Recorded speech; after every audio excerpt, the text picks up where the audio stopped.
KCCI's Bo Bowman introduces us to the folks who dropped what they were doing, taking on new roles in order to serve their neighbors. Bo? Yeah, Ben, the people placed in charge of that, it's not like they were from out of town. They were Greenfield residents too, and while some of them weren't hit or severely impacted by that storm, others had families who were right there in the disaster zone, and some even were right there in the worst of it. A strong wind can still give pause to the folks of Greenfield. 1 year after the tornado ravaged the south side of town, it's easy to see the progress, but the scars left behind are never out of sight. No one will forget the chills they felt. Our daughter was like, we think the house is, they're in the basement, we think it's being taken away. Jennifer Garside took in her daughter, son-in-law, and grandkids while they worked to repair their home.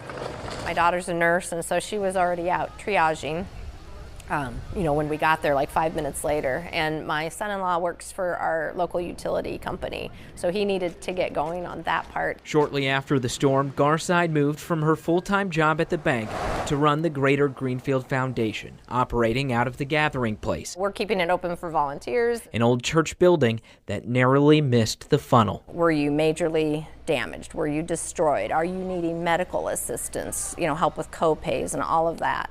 And that's what we did pretty much from May 21st through the end of the year. The foundation that was already in place on a volunteer basis now found itself in the middle of sorting through thousands of dollars in donations. It says Maygill. Coming in from every direction.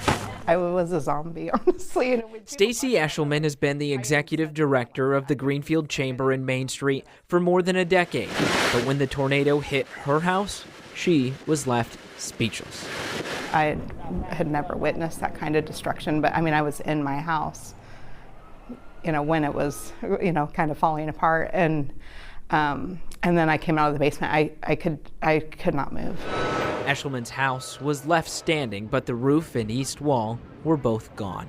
She still hasn't moved back in, but has been hard at work with the foundation and the chamber every step of the way. I started one of the first public meetings saying, I lost my home on May 21st, but I will never claim to know what you are feeling right now or what it was like for you to go through that, because it impacted us all so very differently. And that's what the goal has been since day one, to meet people where they are. For the volunteers, now full-timers, that's the rock they believe they can rebuild their city upon. And that's why they've poured their hearts into helping their neighbors restore their lives, all the while quietly braving the storms brewing in their own. I'm really glad that we live in a small town, because I think you just always dive in there to help your neighbor, which I think we knew, but I think that was really on display the last year.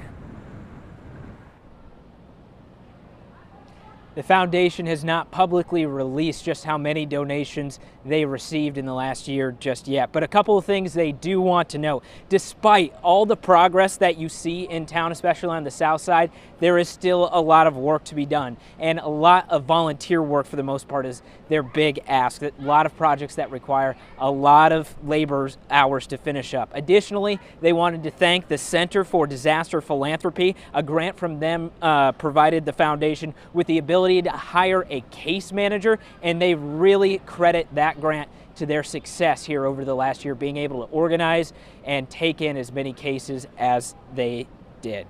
Ben and Stacy. Bo, thank you for bringing us that story, and thank you to all those heroes out there. That's exactly what they are, going through it themselves and still helping others get back on their feet. Unbelievable.